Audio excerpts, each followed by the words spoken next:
Have you ever stood in front of an old drawer, your hand resting on the handle, and thought, if I open this, what part of my life will come spilling out?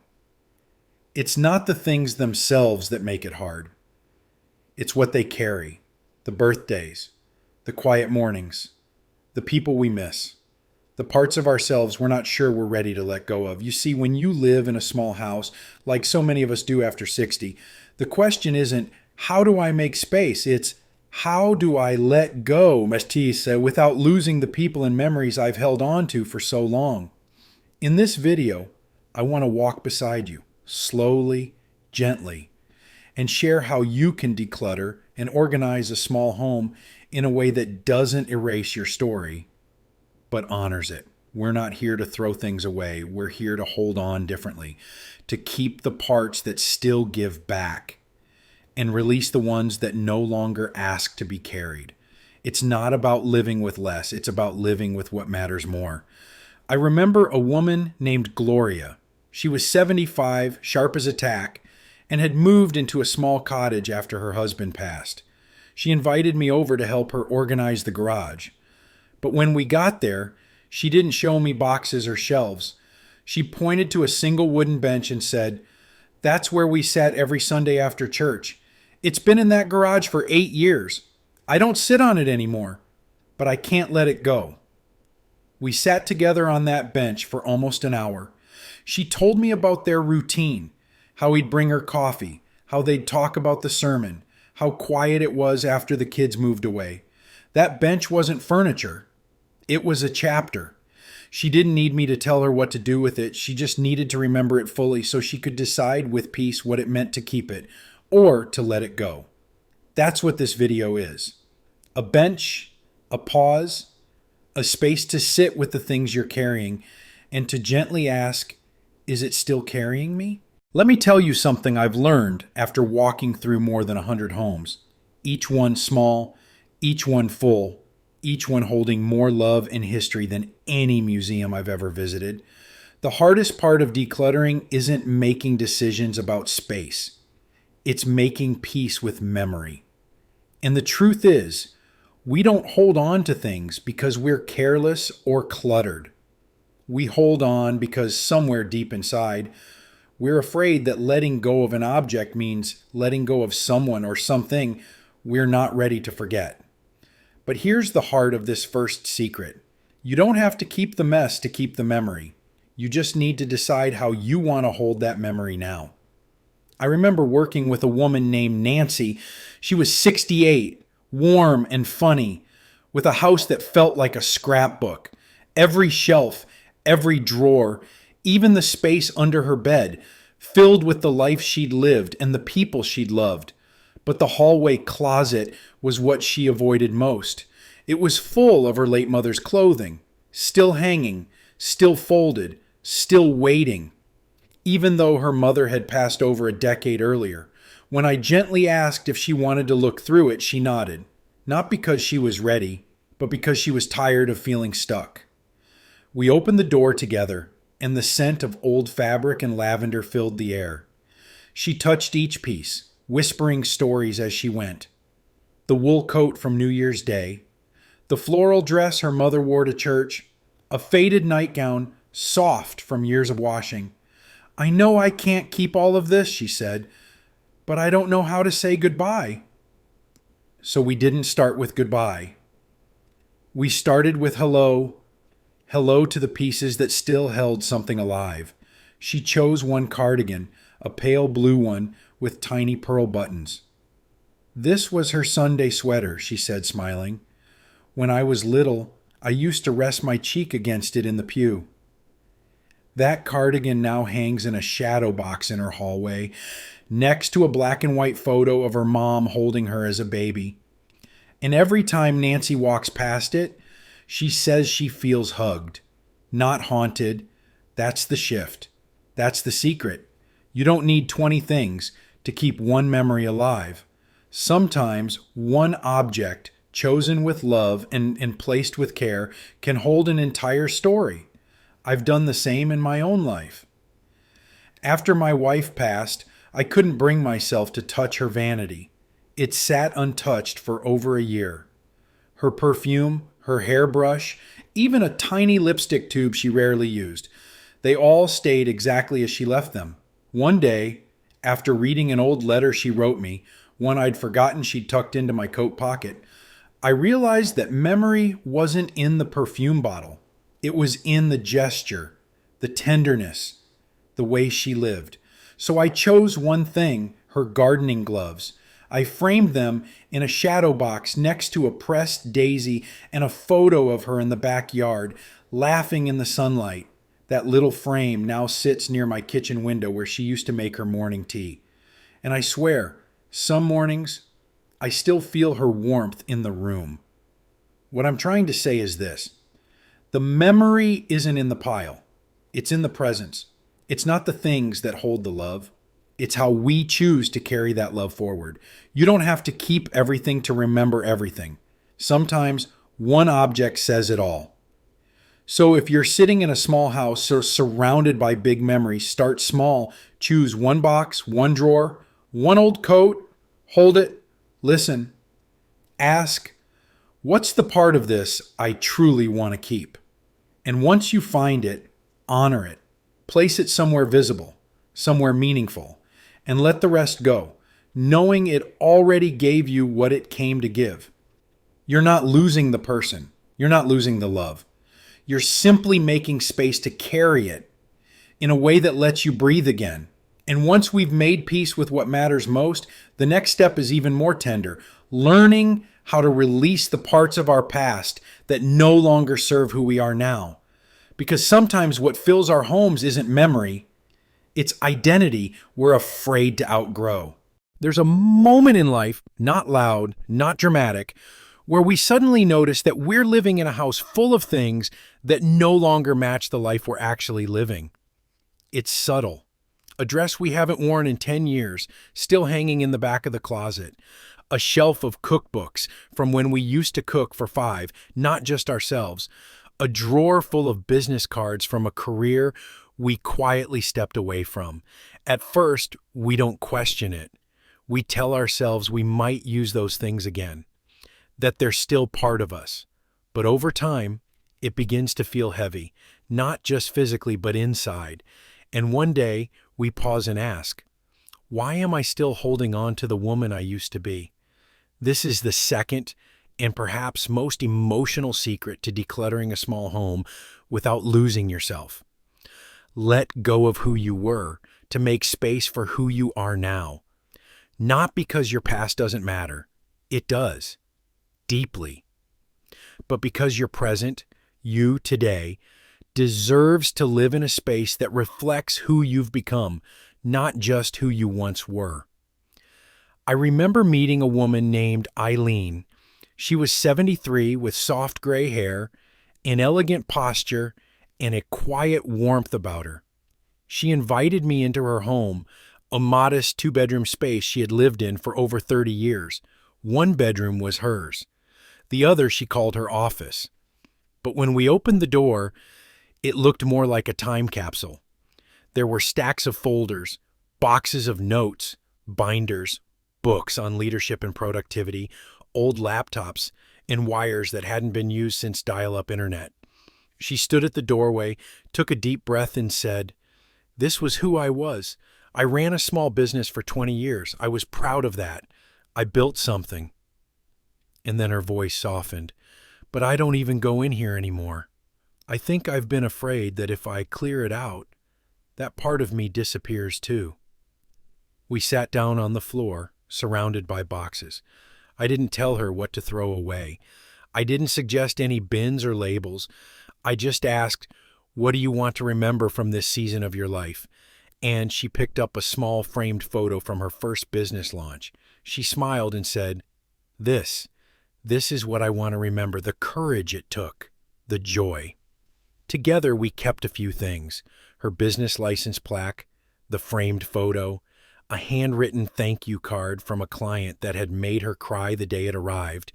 The rest she let go of. Some donated to a women's entrepreneurship program, some recycled, some simply released. And afterward, we didn't just clear a room. We gave her space to start painting again, a hobby she hadn't touched in years because she told herself she was too busy. Now, that room holds a canvas, a lamp, a stack of pastels, and more importantly, it holds her as she is now. Not a shadow of her former self, but a woman still unfolding. I know how hard this shift can be. I went through it too. After I retired, I kept a closet full of collared shirts, dress pants, even a stack of business cards. Every time I looked at them, I felt important, visible, like I still had somewhere to be. But deep down, I knew that season had passed. The man I was in those clothes, he mattered. But he wasn't who I needed to be now. I let the suits go, donated the books I no longer read. I kept one tie, my wedding tie, in a photo of me giving my final talk, framed and hung above my desk. Now that closet holds hiking shoes, flannel shirts, and a soft knit sweater my daughter gave me.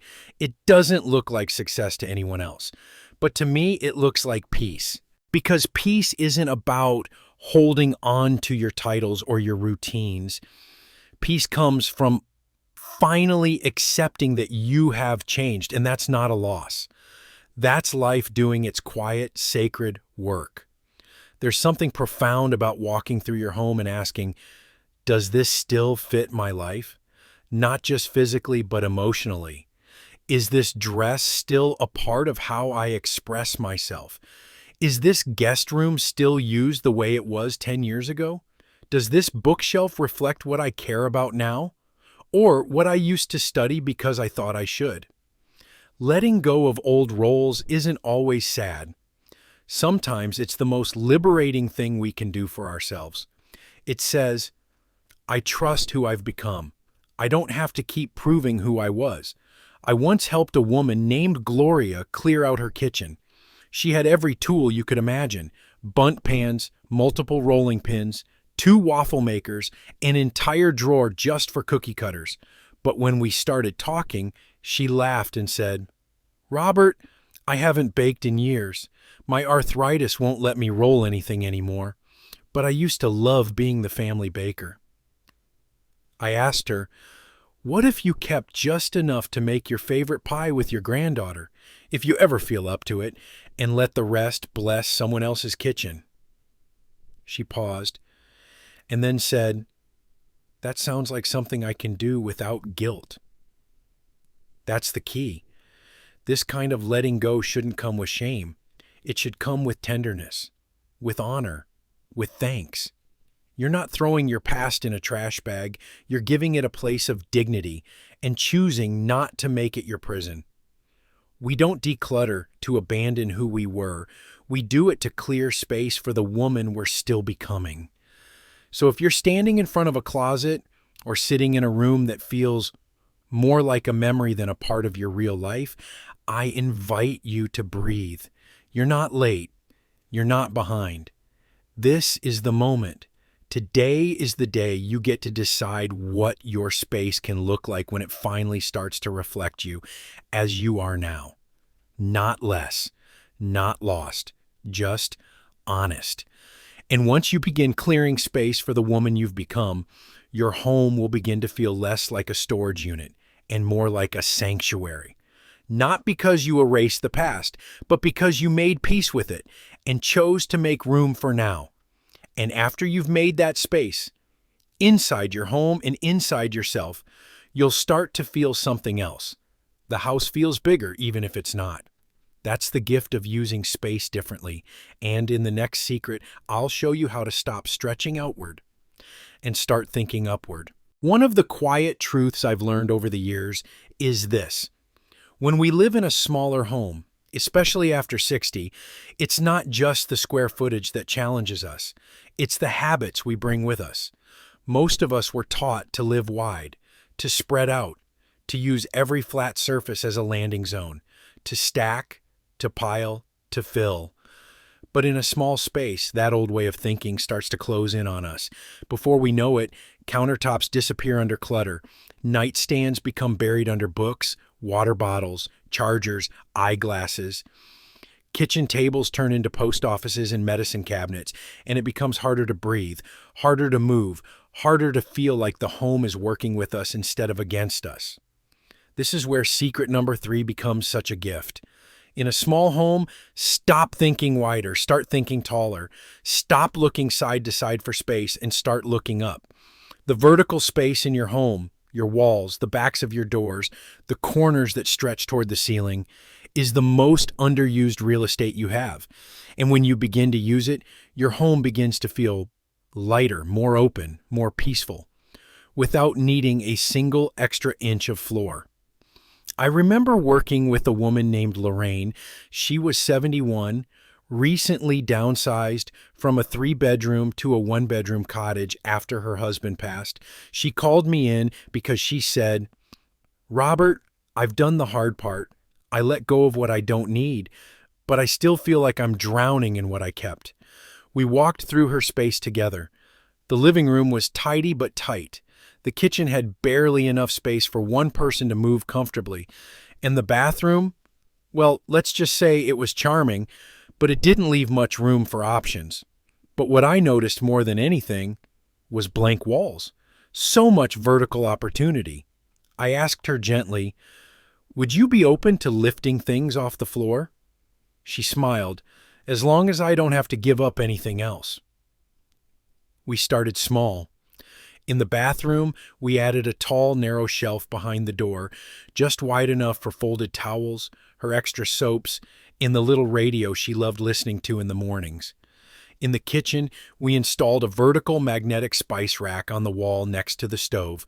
No more fumbling in drawers.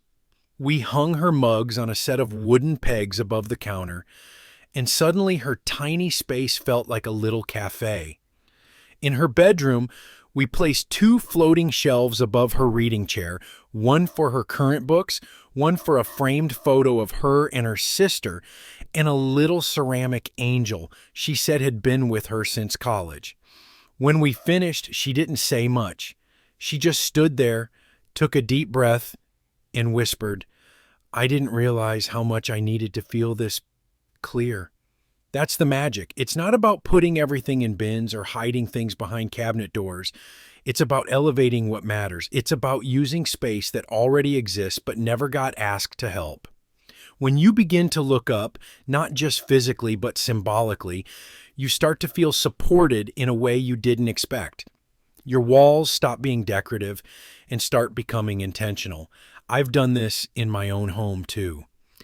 I added a tall shelf in the hallway that holds a few plants, my flashlight, my mail sorter, and a bowl for keys. My entryway used to feel like a bottleneck.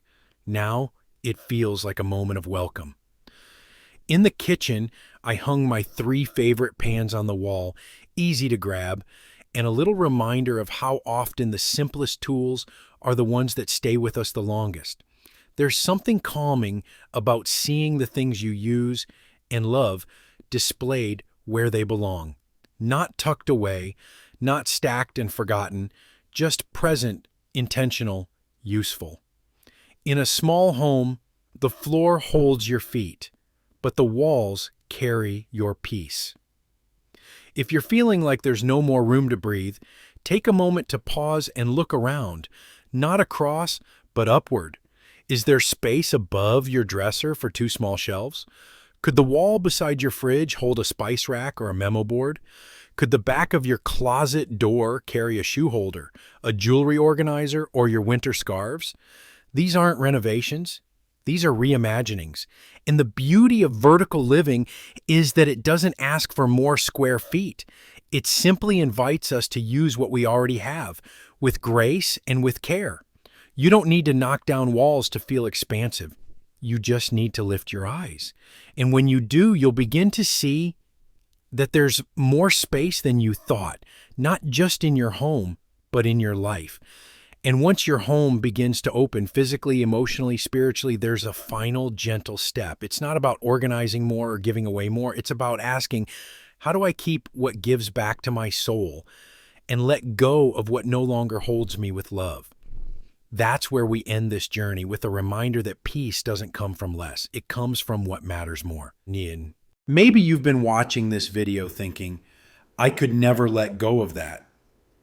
And if that thought passed through your heart even once, I want you to know that's okay. You're not behind. You're not broken. You're not wrong for holding on. Because this was never about forcing anything into a box or a bin.